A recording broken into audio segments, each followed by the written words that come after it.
Bu sualda uyğunluğu müəyyən edin tələb olunur. Səməd bəy Mehmandarov və Mehdi Hüseynzadə. Səməd bəy Mehmandarov 1-ci Dünya müharibəsində fəaliyyət göstərmiş Azərbaycanlı hərbiçidir. Mehdi Hüseynzadə isə 2-ci Dünya müharibəsi zamanı Azərbaycanlı partizançılardan idi. Burada isə biz variantları görürük. Onlara aid olan və olmayan xüsusiyyətlər var. Biz o xüsusiyyətlərdən hansının hansına aid olduğunu müəyyənləşdirməliyik. A variantı. 1917-ci ilin dekabr ayında Müsəlman korpusunu yaratmışdır. Bu əlavə şıxım riskidir. Yəni, verilənlərin heç birinə aid deyil deyə uyğunlaşdırmırıq. B. Çarı müsəlman olan yeganə yavəri təyin edilmişdir. Bu isə Hüseyin xan Naxçıvanskidir. Bu da heç birinə aid deyil. İtaliya və Yugoslaviya partizanları ilə birlikdə faşizmə qarşı mübarizə aparmışdır. Bəli, bu Mehdi Hüseynzadədir. D. Müqəddəs Georgi silahı ilə təltif edilmişdir. Müqəddəs Georgi silahı, bəli, Səməd bəy Mehmandarova aiddir. Ona görə bir də D yazırıq. Bir də diqqətinizə çatdırın ki, Müqəddəs Georgi silahı Səməd bəy Mehmandarovdur. Ordeni isə Fərrux ağa Qayıbovdur. 1957-ci ildə Azərbaycan milli qəhrəmanı adına layiq görülmüşdür. Fikri doğru verilməmişdir. Düzdür, Mehdi Hüseynzadə 1957-ci ildə Sovet İttifaqı qəhrəmanı adına layiq görülmüşdür. Ancaq o, Sovet İttifaqı qəhrəmanı adı idi. Azərbaycan milli qəhrəmanı adı isə 1992-ci ildə yaradılmışdır. Ona görə də elbəndində uyğunlaşdırmırıq və sualın doğru cavabı 1D, 2C. Yəni, B variantı. 2 nömrəli test tapşırığı Azərbaycan xanlıqları ilə bağlı xəritə sualıdır. Cədvələ əsasən doğru verilənləri müəyyən edin. 1, 2, 3, 4 və 5 ilə işarələnmiş xanlıqlar var. Biz o xanlıqların hansılar olduğunu əvvəlcədən burada qeyd edirik. 1 ilə işarələnmiş ərazi Şəki xanlığıdır. 2, İrəvan xanlığıdır. 3, Naxçıvan xanlığıdır. 4, Gəncə xanlığıdır. 5 isə Bakı xanlığıdır. Burada isə xüsusiyyətlər verilmişdir, ümumi cəhətlər. 1, 2 və 4, yəni Şəki, İrəvan və Gəncə Osmanlı dövləti ilə diplomatik əlaqələr saxlamışdır. Bəli, bu fikir doğrudur. Ona görə biz biri doğru cavab kimi götürürük. 2, 3 və 4, yəni ki, İrəvan, Naxçıvan və Gəncə xanlıqları müəyyən müddət Qarabağ xanlığından asılı olmuşdur. Bəli, bu da doğru fikirdir. 1 və 5, yəni Şəki və Bakı xanlıqları 18-ci əsrin 60-cı illərində Quba xanlığına tabe edilmişdir. Düzdür, bu xanlıqların hər ikisi də Quba xanlığına tabe edilmişdir. Amma nə zaman? Şəki xanlığı 1785-ci ildə, Bakı isə 1767-ci ildə.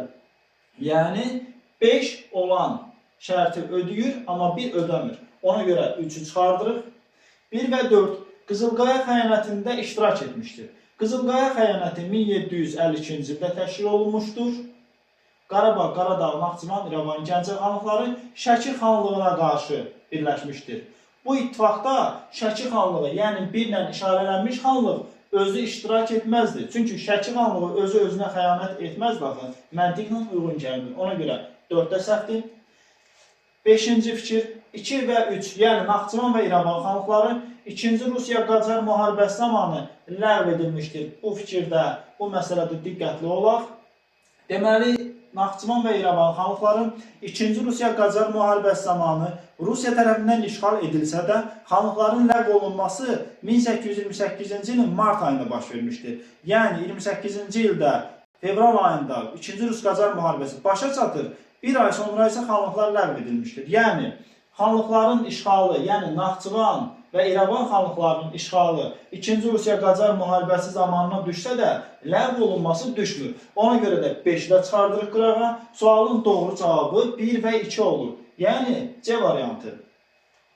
3 nömrəli test tapşırığında qədim Romada Tribun Tiberi Qrax və Elxanilər dövlətində Qazan xanın oxşar cəhətini soruşur. A variantı. Xristianlığın dövlət dini elan edilməsi. Xristianlıq dini bizim eranın 1-ci əsrində yaranmışdır. Tiberi Qrax isə eradan əvvəl 2-ci əsrdə islahatlar keçirmişdir. Yəni zaman baxımından uyğun gəlmir. və həmçinin də Qazan xan xristianlığı deyil, İslam dinini dövlət dini elan etmişdir. Keçirdikləri islahatlar nəticəsində quldarların zülmü sarsılmışdır. Quldarların ifadəsinə fikir verək, düzdür, Tiberi Qraksın dövrünə aid ola bilər. Amma Qazan xan nə zaman fəaliyyət göstərmişdi? 13-14-cü əsrlərdə. Və bu dövrdə feodal münasibətləri olduğundan, quldarlığın da olmadığına görə B variantında doğru cavablar siyasından çıxardırıq. Paytaxtın köçürülməsi. Xeyr, Tiberi və Qazan xan heç bir də paytaxt köçürməmişdir. Ona görə C-ni də çıxardırıq. Torpağın satılmasının qadağan edilməsi. Bəli, Tiberi Qraks eradan əvvəl 133-cü ildə tribun seçilir və yoxsullara torpaq paylayır. O qanun qəbul edir ki, yoxsullara paylanmış torpaqları satmaq olmaz. Qazan xanın isə torpaq islahatında Monqol qoşununda xidmət edənlərə torpaqlar paylanırdı və həmin torpaqların, iqta torpaqlarının satılmasını qadağan etmişdir. Göründüyü kimi torpaqların satılmasını qadağan edən qanunun qəbul olunması həm Tiberi Qraksın, həm də Qazan xanın ortaq cəhəti ola bilər deyə D variantı sualın cavabı olur. İstifadəsiz qalan torpaqların feodallara paylanması. Feodal ifadəsi eradan əvvəl 2-ci əsrdə Tiberi Qraksın zamanında feodal ifadəsi olmamışdı. Ona görə də Y də səhvdir. Sualın doğru cavabı D variantı. Bu sualda 16-cı yüzilliyin ikinci yarısına aid tarixi proseslərin məntiqi ardıcıllığını tamamlamaq tələb olunur. Göründüyü kimi bu hissədən və variantlar hissəsindən də Səbəb-Osmanlı müharibəsinin təqribən ikinci mərhələsində baş verən prosesləri biz uyğunlaşdırmalıyıq. Və birinci hissədə göstərilən hadisə 1578-ci ildə baş vermişdir. Və ondan sonra Amasya sülhünün şərtləri pozulur. 2-yə B yazırıq. Daha sonra Çıldır döyüşü baş verir və Çıldır döyüşündə Osmanlılar qalib gəlirlər.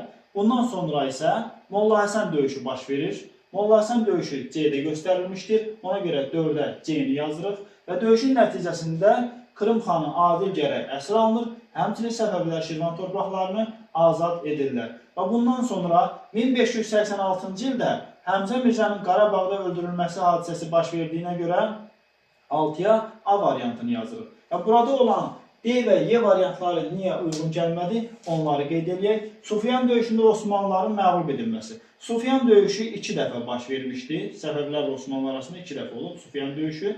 Biri 1585-ci ildə, biri isə 1605-ci ildə. Burada qeyd olunub ki, Sufyan döyüşündə Osmanlılar məğlub edildi. 1585-ci il Sufyan döyüşündə Səfəvilər Osmanlılara məğlub oldu. Yəni Osmanlı dövləti qalib gəldi. 1605-ci ildə isə Osmanlılar məğlub oldu. Yəni Səfəvilər qalib gəldi. Onda belə çıxır ki, Sufyan döyüşündə Osmanlılar məğlub edildi fikri 1605-ci il aiddir. Düzdür, bu proseslərdən sonra biz D variantını da göstərə bilsək də, amma sualın şərtində göstərilən məqam 16-cı əsrin ikinci yarısı məqamıdır və bu hadisə 17-ci əsrə düşdüyündən D variantını uyğunlaşdırmırıq. Səfəvi dövlətinin paytaxtının Qəzvinə köçürülməsi 1555-ci ilə təsadüf edir.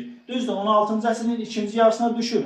Amma necə olmalıdır? 1578-dən sonra baş verməlidir. Yəni, tarixi proseslərin hamısı da ola bilsin ki, burada 16-cı əsrin ikinci yarısına düşsün bir çoxu. Amma onlardan bəziləri bu zaman intervalına uyğun gəlməyə bilər. Sualın doğru cavabı 2B, 4C, 6A. Yəni, D variantı. 5 nömrəli test tapşırığında hadisə nəticə əlaqəsinin doğru verildiyi bəndi tələb edilir. Birinci hissədə hadisələr, ikinci hissədə isə nəticələr verilmişdir və bunlardan doğru olanını tapmalıyıq. A bəndi. Şirvanşah 2-ci Mənçur Səlcuqlara xərac ödəməyi dayandırdı. Nəticədə İraq Səlcuq Sultanı Mahmud Şirvana yürüş etdi. Belə bir hadisə baş verir. Amma Şirvanşah hökmdarı 2-ci Mənçur deyil, 3-cü Mənçur xəracı dayandırmışdı. Ona görə A variantı səhvdir. B. Cəbə və Subutayın başçılığı ilə Monqollar Azərbaycana yürüş etdi. Yəni, Monqolların birinci yürüşü nəzərdə tutulur.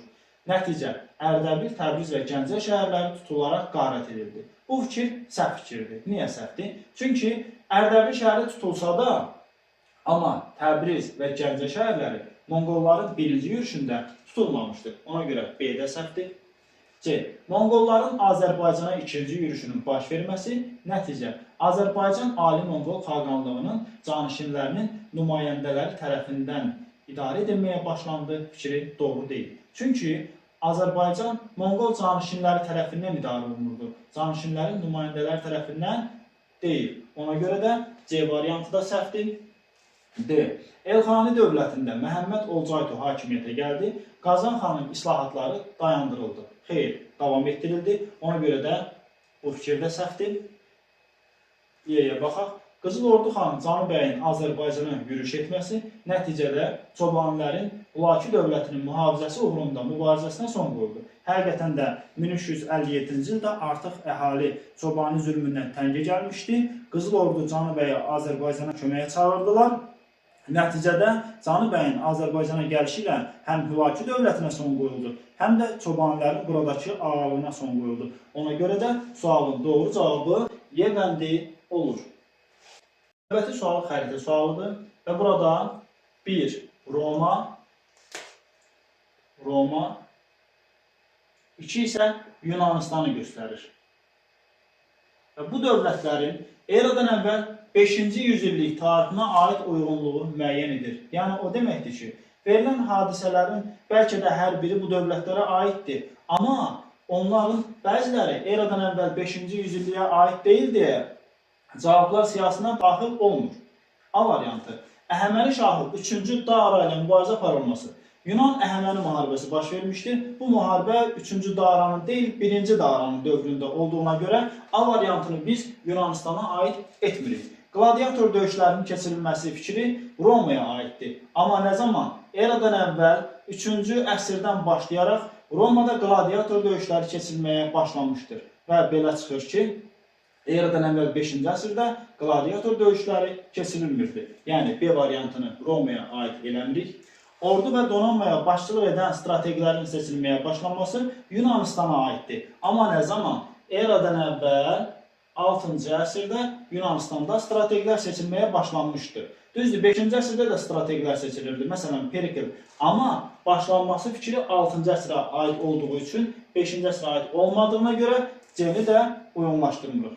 Peloponnes müharibəsi eradan əvvəl 431 və 404-cü illəri əhatə edən Afina-Sparta müharibəsi həm də Peloponnes müharibəsi adlanır ki, bu da Yunanistan tarixinə aiddir. Dövlətin konsul tərəfindən idarə edilməsi. Bəli, Roma Respublika zamanında elə eradan əvvəl 5-ci əsrdə də konsullar tərəfindən idarə olunurdu. Yəni Y variantı da Romaya aiddir. 1Y, 2D. Yəni sualın doğru cavabı C variantı olur. 7 nömrəli test tapşırığı Albaniya dövləti ilə bağlı Euler-Venn diaqramı sualıdır. Burada 8-ci əsrin ilk 10 illiyi, 6-cı əsrin 10-cu illəri və 5-ci əsrin 60-cı illərini görürük. Burada isə bəndlər var və verilən bəndlərin hansı hissəyə aid olduğunu uyğunlaşdıraq.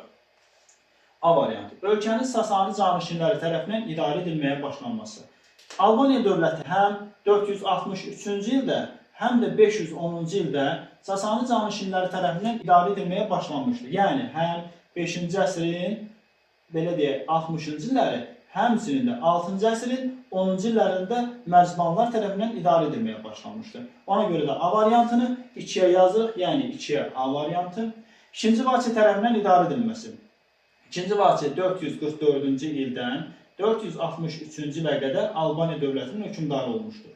Düzdür, 2-ci Vaçe tərəfindən idarə edilməyə başlanması desəydi, 5-ci əsrin 40-cı illəri olardı. Amma idarə edilməsi fikri həm də 60-cı illərə aid götürə bilərik. Ona görə də B variantını 3-ə yazırıq. C. Ərəb hücumlarına məruz qalması. Ərəb hücumları sonraki dövrlərdə olub, düzdür, 8-ci əsrdə də baş veribdir. Elə 705-ci ildə Albaniya dövlətini ərəblər süquta uğratmışdı. Amma bu hissədə hər hansı bir rəqəm göstərilmir deyə C-ni heç birinə uyğunlaşdırmırıq. İkinci Mömin Vaçaqanın hakimiyyətinin sona çatması səhv fikirdir. Üçüncü Mömin Vaçaqan olsaydı 510 ola bilərdi və bu hissəyə də aid edə bilərdik. Amma ikinci Mömin Vaçaqan deyil deyə, üçüncü Mömin Vaçaqan deyil deyə doğru götürmürük. Daxili müstəqilliyinin ləğv edilməsi. Albaniya dövlətinin daxili müstəqilliyi 3 dəfə ləğv olunub. Deməli, birinci dəfə qısa müddətli mərzbanlıq başlayanda, ikinci dəfə uzun müddətli mərzbanlıq başlayanda, Üçüncü dəfə isə Albaniya dövləti tamamilə süquta uğrayanda daxili müstəqilliyi ləğv olunmuşdur. Ona görə də Y variantını hər üçünə aid edirik. Yəni 1-ə Y, 2-yə A, 3-ə B. Sualın doğru cavabı B variantı. Növbəti sual xronoloji ardıcılıqla bağlı bir sualdır. Borçalı Sultanlığının yaranması bu düşür 17-ci əsrin əvvəllərinə Pənalı xanın Ballıqaya döyüşündə Xaçın məlikliyini məğlub etməsi. Təqribən 1749-cu il deyə bilərik buna. Təbriz şəhərinin Qacar vəliyyətlərinin oturduğu Darüssəltənə olması, yəni səltənət evi olması. 1790-cı il Gəncə xanlığında iki hakimiyyətliliyə son qoyulması. 1783-cü il Cavad xanlığının Qubalı Fətəli xan tərəfindən tabe edilməsi 1768-ci ilə təsadüf edir. Və xronoloji ardıcıllığı kiçikdən böyüyə doğru düzməliyik. Əvvəlcə 1-i yazırıq, daha sonra 2-ni yazırıq, sonra 5-i yazırıq, sonra 4-ü.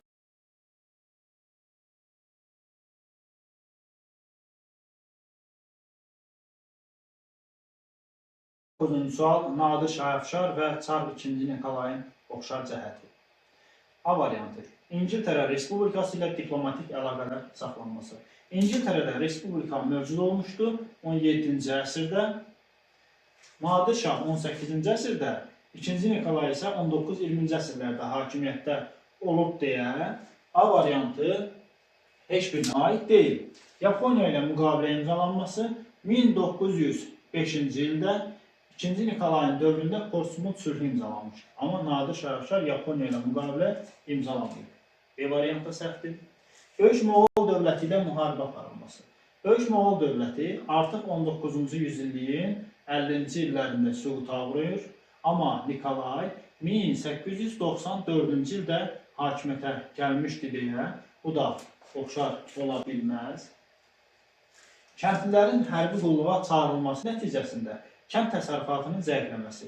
Bəli, Nadir Şahın islahatlarında da özünü göstərmişdir bu hadisə. Həmçinin 2-ci Nikolayın 1-ci Dünya müharibəsi dövründə 1915-ci ildə verdiyi fərmana əsasən azyaşlı kəndlilər arxa cəbhədə işləmək üçün səfərbərliyə alınır və bu da kənd təsərrüfatına mənfi təsir edir. Ona görə D variantı hər iki hökmdara aiddir, yəni oxşardır. İdarə etdiyi dövlətdə ilk donanma yaratmışdır. İlk donanmanı Rusiyada elə Pyotr yaratmışdır. Yəni 2-ci Nikolaydan əvvəl də yaranmışdır donanma və Nadir Şahın dövründə də donanma yaradılması üçün müəyyən tədbirlər görülsə də Osmanlı ilə baş verən müharibələr bu işi təxirə salmışdır. Sualın doğru cavabı D variantı. 10 nömrəli test tapşırığı yenə də hadisə nəticə əlaqəsi ilə bağlı verilmişdir. Birinci tərəfdə hadisələr, ikinci tərəfdə isə nəticələr göstərilmişdir. Reformasiya hərəkatının başlanması nəticə Xristian kilsəsinin katolik və pravoslav olmaqla iki hissəyə parçalanması. Bu səhv fikirdir. Reformasiya hərəkatı 16-cı əsrdə başlamışdır, amma Xristian kilsəsinin katolik və pravoslav olmaqla iki hissəyə parçalanması 11-ci əsrə düşür. Bu necə baş verir? Deməli, Xristian kilsəsi 1054-cü ildə iki hissəyə bölünür. Katolik və pravoslav. 16-cı əsrdə isə həmin o katolikin özü də müəyyən hissələrə bölünür. Məsələn, Kalvinizm yaranır, Anglikan kilsəsi yaranır, Protestantlıq kilsəsi yaranır. Kalvinizm Fransada, Anglikan İngiltərədə, Protestantlıq isə Almaniyada yaranır. Yəni göründüyü kimi reformasiya hərəkatı nəticəsində katolikət özü parçalanır. Amma Xristian kilsəsi katolik və pravoslav olmaqla iki hissəyə parçalanır. 1054-cü ildə, yəni 11-ci əsrdə. Burada doğru verilməmişdir. 2. Avropada sənətkarlıq